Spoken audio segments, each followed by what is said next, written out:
কি হচ্ছে দেবী? এটা কি করছো তুমি? এই দুধ তুমি খাবে না সূর্য। কেন খাবো না? কেন? কারণ আমি বারণ করছি তাই। আমি তো ঠিক এইটাই চেয়েছিলাম রে দেবী। নিজেকে খুব চালাক ভাবিস তুই, পরে বুঝবি হাড়ে হাড়ে আমার চাওয়ার বাইরে কিছু করার কোনো ক্ষমতাই তোর নেই। এক গ্লাস দুধ খাবে কিনা সেটা তুই ঠিক করে দিবি দেবী। এর কারণটা আপনি খুব ভালো করে জানেন। এটা তো নিয়ম, এটা তো রীতি।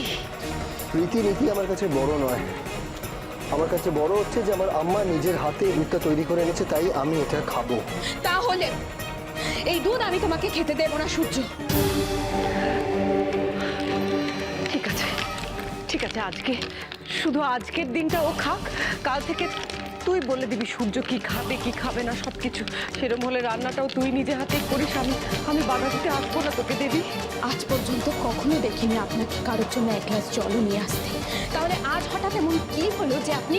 দেবী, তুমি আমার সাথে এভাবে কথা কেন বলছো? বলছি কারণ তুমি আমার একটা কথাও শুনছো না তাই। আমি বুঝতে পারছি না, একটা দুধ খাওয়া নিয়ে তুমি এরকম অদ্ভুত ভাবে। আমি তোমাকে বোঝাতেও চাই না সূর্য। আমি দেবী, তুমি এরকম আচরণ কেন করছো সেটা ব্যাখ্যা আমি খুঁজে পাচ্ছি না।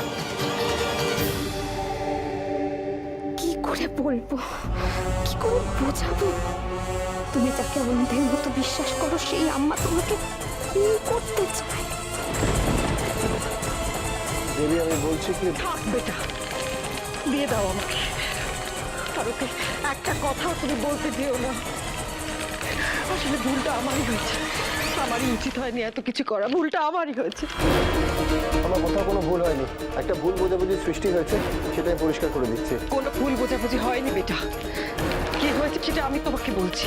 কি হয়েছে? আমি আসলে আমার এইভাবে আজ চলে আসাটা দেবীর ঠিক পছন্দ হয়নি। দেখো, আজ তো তোমাদের জীবনের একটা বিশেষ দিন, ফুলসজ্জার রাত আজ, আর আমি তোমাদের আম্মা, এটা সম্ভব না, এটা সম্ভব নয়। তোমার এখানে আসাতে দেবীর অপছন্দ কেন হবে? বাদ দাও বেটা, বাদ দাও। তোমাকে খেতে হবে না, খেতে হবে না এসব। আম্মা, তুমি নিজের হাতে করে আমার জন্য দুধটা তৈরি করে এনেছো, আমি খাবো। বেটা, আমার কথা ভেবো না। আমি তো নিজের মনকে এভাবেই তৈরি করে নিয়েছি যে এবার থেকে এমন অনেক কিছু হবে যা আমি মন থেকে মেনে নিতে পারবো না। কিন্তু কি করব বলো, এটা হচ্ছে সত্যি। কিন্তু তুমি ভেবো না, আমি তো কষ্ট পাইনি, কোনো কষ্ট পাইনি। আমার তুমি কষ্ট পেয়েছো, তুমি কষ্ট পেয়েছো বলেই কথাগুলো বলছো। আর দেবী,